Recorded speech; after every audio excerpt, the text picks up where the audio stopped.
Hi everybody, Cellini here. Got a new video for you today. Today's video is going to be on vitamin D.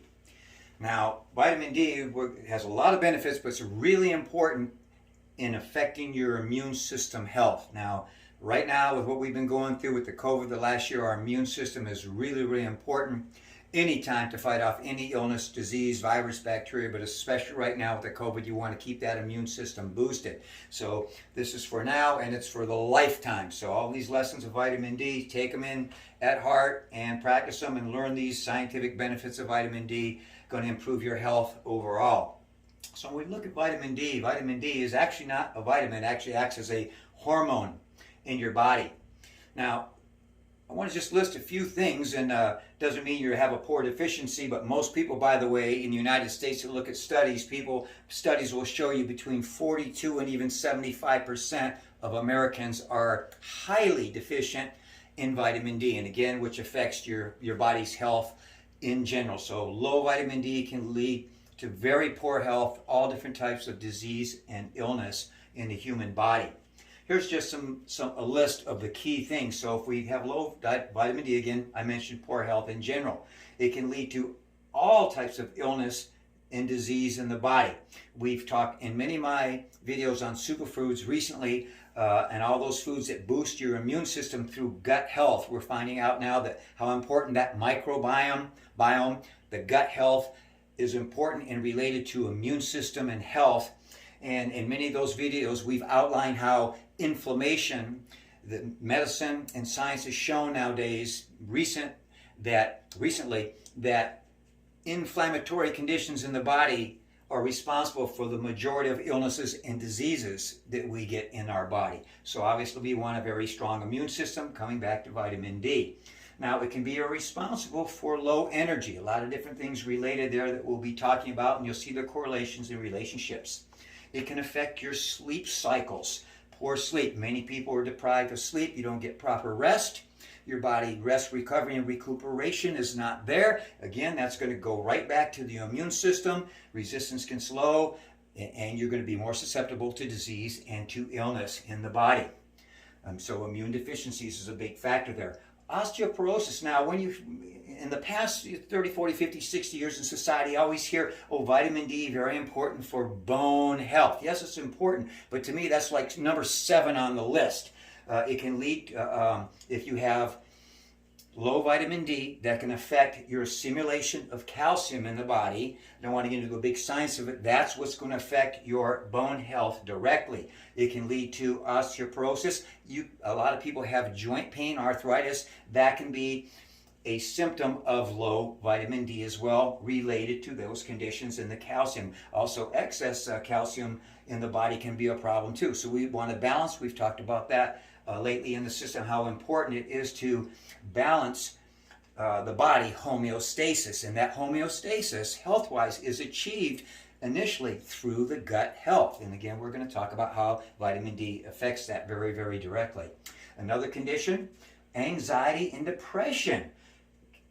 Huge there, right? I'm going to quote a study where you're going to see how that really affects, the effects of vitamin D can prevent anxiety and depression. That can curb that almost overnight. High levels of stress we want to keep reduced. Now, it can cause hypertension in the body too. High blood pressure. We've talked many times on my videos how high blood pressure, right, is the silent killer. Leads to stroke and to heart attack. We've outlined that in my last couple videos on the garlic and apple cider vinegar. So look up those two. Those 2 videos recently will really help. It will all go into balance with this vitamin D program here. Low calcium we talked about also can lead to hair loss. So remember, everything in the body is connected. Everything is a balance. Again, you start with that microbiome. You've got health there. It's going to spread throughout all the cells of the body. It affects all the cells in the body and the health of the total body. So that microbiome health is huge here. Now, vitamin D binds to vitamin D receptors in the body. Right, there's an area of the brain where we have these vitamin D receptors. They're also throughout the entire body. So central nervous system affects every function of the body, and we have vitamin D receptors in many cells in many areas throughout the body. So this is huge. what happens here is these vitamin D receptors, they migrate to your cells. And now in this case, related to microbiome or gut health, we're talking about leukocytes. Leukocytes are white blood cells.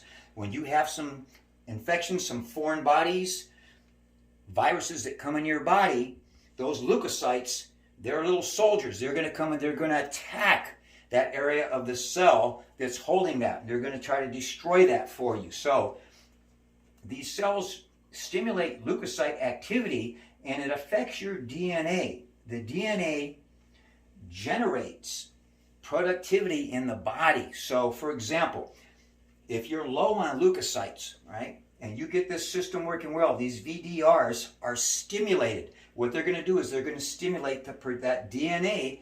And remember, DNA is the blueprint of our body. Everyone's is different, but it's our building blocks. It's the blueprint for production in the body and what we are in our cells at the cellular level. So if you increase that DNA to generate the production of those leukocytes, those white blood cells, again, it's coming back to a boosted immune system. So very, very important there.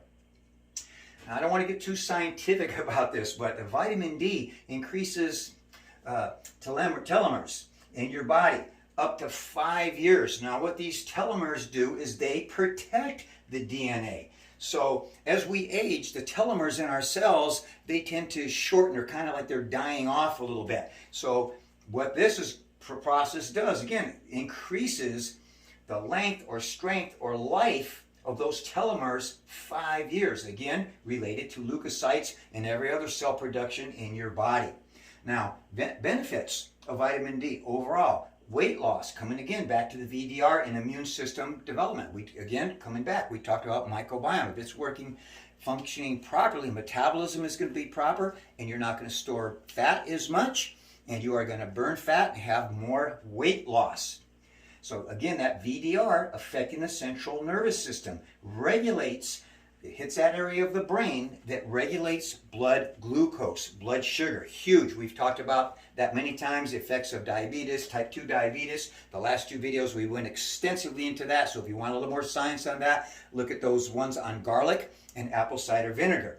But just to go back, we know that keeping that blood sugar level is important for health. Very, very important. When that blood sugar gets out of whack, we can get conditions like type 2 diabetes. We get energy shifts. We get cravings. We get that crash in the afternoon. We want even blood glucose, which is blood sugar. So again, that VDR system, because of vitamin D, it's going to regulate that blood glucose. Huge for good health. Reducing appetite and fat storage prevents diabetes. Insulin sensitivity. Now, insulin is a hormone in our body. It's a fat-soluble hormone, which again, related to that sugar and the balance, it's going to affect your weight loss overall, your health. Insulin, the hormone, it regulates metabolism, the burning, the metabolic process of proteins, carbohydrates, and fats, and especially with the regulation of those sugars, keeping that sugar level, blood glucose level, highly, highly important. So all these effect of that metabolism comes back again. If you have high insulin, it's related to obesity, heart disease, diabetes, as we've mentioned many times, cancers, and many, many illnesses and diseases throughout the body. Now, this is an interesting study that was done with obese people with vitamin D. All right. They looked at these people and they had 82% insulin resistance, as high as that. Many, many of them were high up in that level. And what they did is they took 400 international units of vitamin D for only 2 weeks, very short period of time. They had a control group of obese people who did not take the vitamin D. All other factors were the same for everybody, diets, exercise, whatever they were doing throughout that 2-week study. I'm not going to go into all the rest of the details of it, but I'm going to go into the results of that. All right. At the end of that 2 weeks, right, the control group that had been taking the vitamin D supplements, 4,000 international units, which is not a huge amount, for only 2 weeks, reduced that insulin resistance level down to 18%. Look how huge that is, from 82% to 18%. And those people lost 4 times more weight than the group who was not taking vitamin C. That's huge, everybody. That's huge. Now, how are we going to get our vitamin D? Well, we always hear from the sunlight, right? That's our best source. Our natural source is vitamin D, right? Then it's going to come into your body. It's going to be converted in the cells to vitamin D3, big biochemical process, and then it's going to assist us in all these functions. However, right now, especially looking at the COVID, everybody's staying indoors a lot. And what if you're in the north or a place where it's cold? And how about the wintertime, even here in sunny Southern California, where the sun starts going down early? You're going to have much less exposure or minimal exposure to the sun. Now, again, it is scientific. If you talk to most scientists, they're going to tell you that the best source of vitamin D comes from natural sunlight. But if you're not getting that way and converting it as we age, we convert it less. If you have darker skin, you convert it less. Again, less hours in the day of sunshine in the wintertime, convert it less. In the north, you're going to convert less now that you're not out in the sun as much. So that's where nutrition is going to help, all right? However, there's limited sources of nutritional factors of vitamin D. So dairy products, you got vitamin D there, but you'd have to probably OD yourself on it to get enough. Even minimum 4,000 IUs or 2,000 to 4,000 international units a day. Some doctors and physicians recommend 20 to 30,000 international units to get away from your deficit and for good health overall. So you can look that up a little bit more, consult with your physician anytime you take supplements up to a high level. But it's pretty difficult, contrary to popular belief, to OD on vitamin D. You have to really, really overdo it. And again, it's hard to get it in dairy. The fatty fish, the fish oils, cod liver oil, a very good way to supplement. You always hear mushrooms, but that's vitamin D2. It's going to have to be converted to 3 in your body, so not really a good source. So bottom line there is, guys, nutrition's going to help, but it's not going to fill your deficiencies. So supplementation, I recommend supplementation. Now, when you look at supplementation, most recommendations are going to be too low. The average in science and people that know what they're doing are going to say 200 to 400 international units. And again, some physicians and scientists recommend 20,000, 30,000 units. So important for absorption of vitamin D, you want to have it with magnesium, K2, K7, B6, and zinc. So look into that into your supplement. Make sure you're getting a quality supplement. Do a little research there. Now, when would we take our vitamin D? Important to take it with meals. I mentioned it is a fat-soluble hormone. So if you're taking it on an empty stomach, first of all, it's not going to assimilate very well. Have it with a full meal. My recommendation would be have it in your morning meal. Remember, good fats, don't need a lot of saturated fats. We do need a little. A little is good for you, but make sure you're getting some of those good. And look at my videos of those good monounsaturated and healthy fats, medium chain triglycerides, the coconut oil video. Check that out. Again, empty stomach, poor assimilation. So I recommend with a meal on a full stomach, preferably in the morning. Do not take it before bedtime. It interferes with the production of melatonin. Precursor, we've mentioned in other videos, melatonin is a precursor to serotonin, which helps calm the body, helps you rest, and puts you to sleep at night. So you do not want to interfere with that process. Now, going back to that VDR process we talked about before, the vitamin D receptors in the central nervous system, right? Very important. What they do at the brain level, another function they do, caused by the effects of vitamin D, is they tell your body to relax physically, especially the muscles. Many people have conditions where their muscles are tight. You have restless leg syndrome you hear about in the news and the media now. Well, very important. Vitamin D is going to help you relax and get that good recovery sleep at night. Now, if you think you might have a deficiency in vitamin C, just up your intake. Take it. I don't go test it. I just go by my energy levels. If I go out in the sun, it's like somebody hooked me up to an electric socket. But if you get a blood test, right, the average where you should be is about 40 to 60 nanograms per milliliters of blood. Now, you get a baseline. Now, I'm just going to use a hypothetical number right now. So let's say your baseline comes out at 20, and we need to be between 40 and 60. So I'm just going to say, okay, just a basic goal is to reach 40, the minimal level. You might want to go higher than that to be safe, but anyway, let's just use that for hypothetical numbers. So your baseline came out 20 when you got tested. You need to get to 40. So your goal is 40. So what you want to do now, you want to subtract the base, that 20, right? So then when you subtract that base 20, that from the 40, from what your goal is, that equals 20. So again, we're going to take the baseline, take our goal of 40, your baseline was 20, you're low, subtract that, you get 20. Now what you're going to do with that 20, you divide by 5.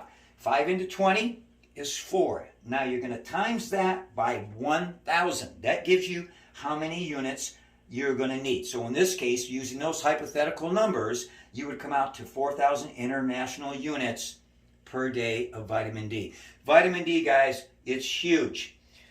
Please subscribe to my videos, hit like. If you have any needs or questions, specificity, contact Cellini. I'll help you out. Check out my other videos.